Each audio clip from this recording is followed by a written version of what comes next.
Hi, I'm Dexter from Peer Assisted Learning at the University of Sussex, and today we'll be talking about CircuitPython. So, CircuitPython is a way that you can program hardware and interact with hardware using Python. So typically in the past, where you've programmed a circuit board and had code running on it, it's been something like an Arduino board using a version of C. But now we can use Python. Now, Python's a heavier language with it's less energy efficient and takes up more space. So there is still limitations to CircuitPython, where you can have about 250 lines of code on a board, whereas with Arduino it's considerably more. And in front of me is the Raspberry Pi Pico. Now this is very different to your usual Raspberry Pi, where you run a version of Linux on it and you can use it essentially like a normal computer. Whereas this here is programmable. So I plug it into my laptop and I can upload code. I can take out the USB, I can put a battery to it, and whenever the power is put in it, it will just run that code. And in front of me, I have a few different pieces of kit. So I have jumper wires. Now jumper wires allow me to attach to pins. So here we have general purpose input-output pins, and I can simply attach these wherever I want, and then I can extend them into hardware.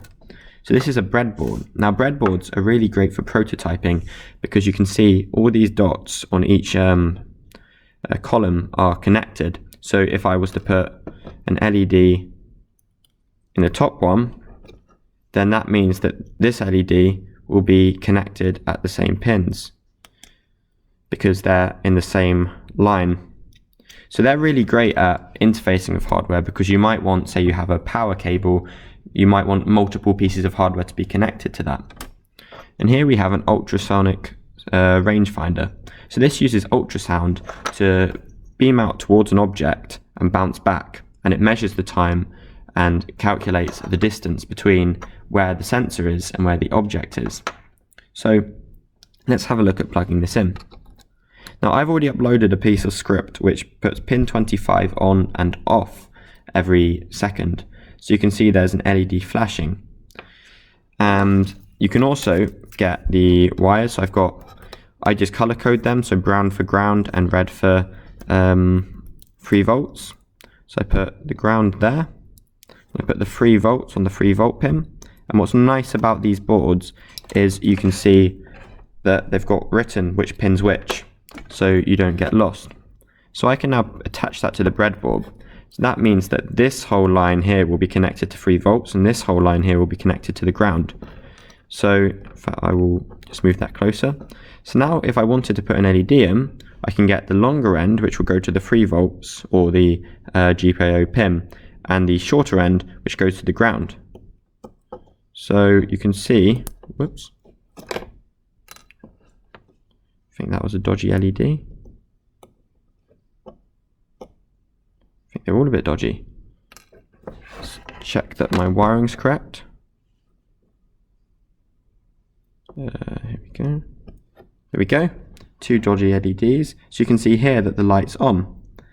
And then if I was to take it out, then it's off. Now this is great if you just want a light to always be on. But the power, you can't program if power is going in or out on the main ground and 3 volts. So if we want to have an LED which turns on and off on command, we're going to need something different. So we can have the ground going to the shorter pin of the LED, but we'll want something going on and off, like this one here. So what I can do, I can pick a general purpose input output pin. So I'm going to pick pin 21. And then I'm going to put that on the positive.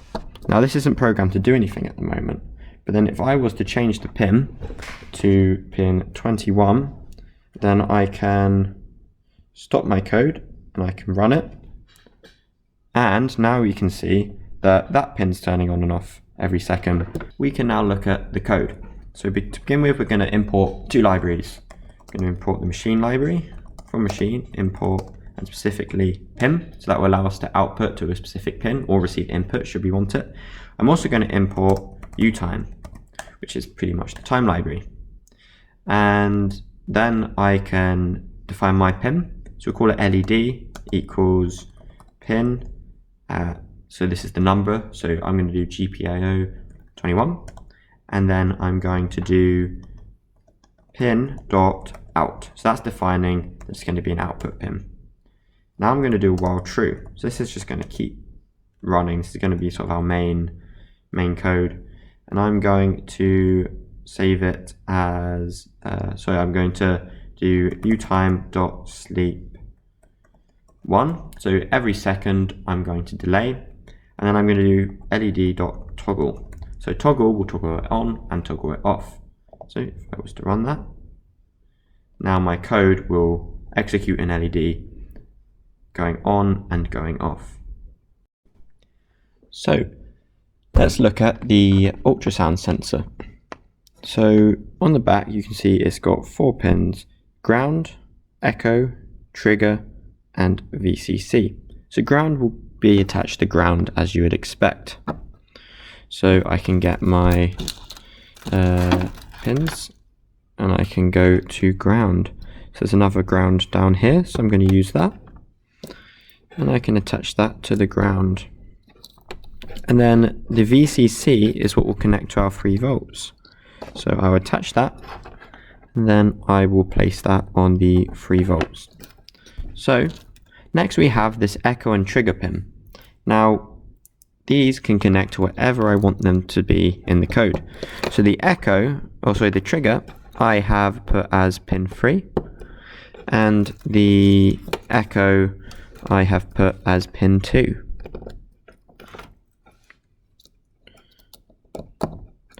And what I have also done in the code is I have said every time that the distance drops below 10 centimeters, I want an LED to toggle on or off.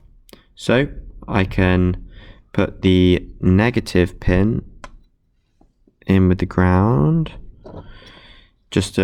I could put it elsewhere and attach wires, but that's going to be the most sort of wire efficient. And then I can attach another one of these. So I'm going to attach that to the other side of the pin, and I'm going to attach that to go with pin 20. So now I can run the code. In fact, it will be pin 21 that I've written in the code, so I just changed that here to be on GP21. So let's have a run of this code, and it should work if all my wires are correct. And at the moment I'm getting no output, so let's have a look. Got 3 volts and ground going to the ground and the VCC. Then we've got our pin 2 orange going to echo. That's what we've got in the code. And then we've got our green pin going to the trigger. So what I might do is just unplug the board and plug it back. Let's restart the terminal and let's run that. Right, let's have a look. There we go. So I currently is measuring about 20 centimeters, and I put my hand in front of that, and then the LED will toggle on. I do that again and it will toggle off. So that's something where I'm just measuring the distance, and if the distance drops below 10, then I toggle the LED on and off. So we're going to use our existing code but make it work with an ultrasound sensor. So I've found a function online that pretty much does it for us, because there's no point reinventing the wheel.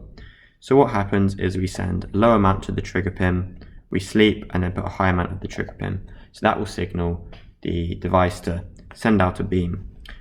Then pretty much we just read the echo symbol, we get the time passed within it, we do some math stuff to calculate the distance with the time passed multiplied by specific values, and then we can return an integer of the distance. Now we don't need to worry too much about this because this is a very basic tutorial, that's why I'm sort of very skimming over it. What we do need to do is define our trigger pin, and we want that in pin 2. It can be any pin, and that's an output, but then our echo pin is going to receive, so that's pin 3, and we'll do pin dot input. And then below we can do some sort of if distance, we need to do distance equals read ultrasound, and then we now can do if distance is less than 10 LED dot toggle. Oh yeah, it's not inp, it's in. That's my bad. Let's run that. So now when I put my hand less than a certain amount of times, it will toggle the pin on and off. So hopefully this video has been helpful. If you'd like to see more, let me know, and if you want anything specific to do with robotics or hardware, please get in touch.